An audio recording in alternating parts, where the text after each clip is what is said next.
Nous traversons, je crois que ce n'est pas un scoop, une année exceptionnelle à tout point de vue. Il est inutile d'expliquer à nouveau pourquoi. Une année folle même, diront certains, un feuilleton qui ne s'achève jamais et dont on a assisté à un nouvel épisode il y a à peine 2 jours. Un épisode politique plus que sanitaire.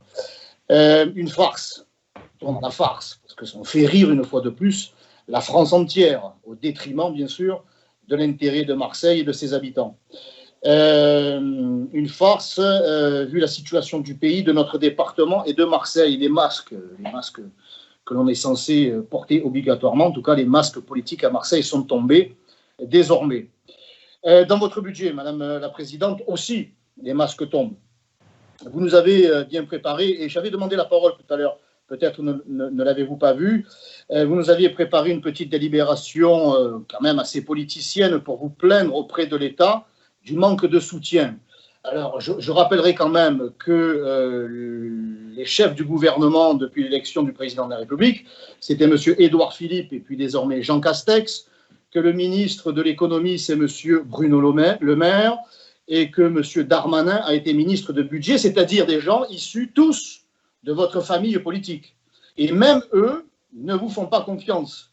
Donc, ce n'est pas une question que Paris n'aime pas Marseille. Je pense qu'ils n'ont pas confiance en vous, de la même manière que le chef de l'État à qui vous avez demandé un soutien politique il y a quelques mois à l'occasion des élections municipales.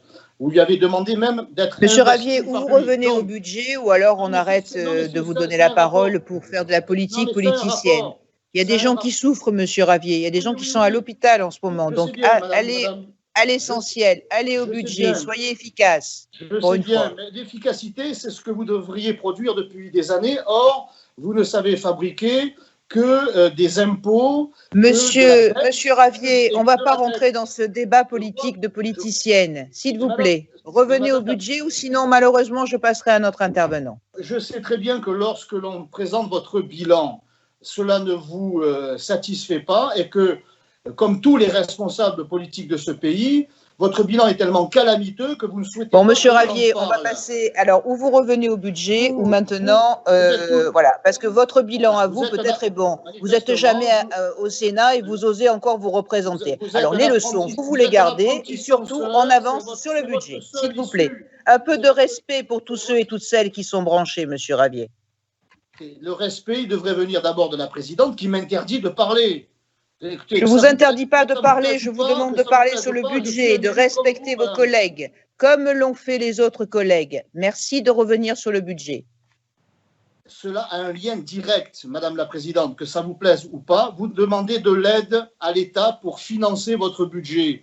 Et cette aide ne vous est pas accordée en raison des résultats que vous produisez et qui sont dans toutes les institutions municipales, départementales et métropolitaines calamiteux, dois-je rappeler, et cela a été dit tout à l'heure par M. Cérus, à qui je rappelle et qu'il a été battu par un battu, que la dette explose dans les 3 institutions et que vous êtes à la tête de ces 3 institutions. Il y a bien donc, oserais-je dire, un fil rouge à tout ça.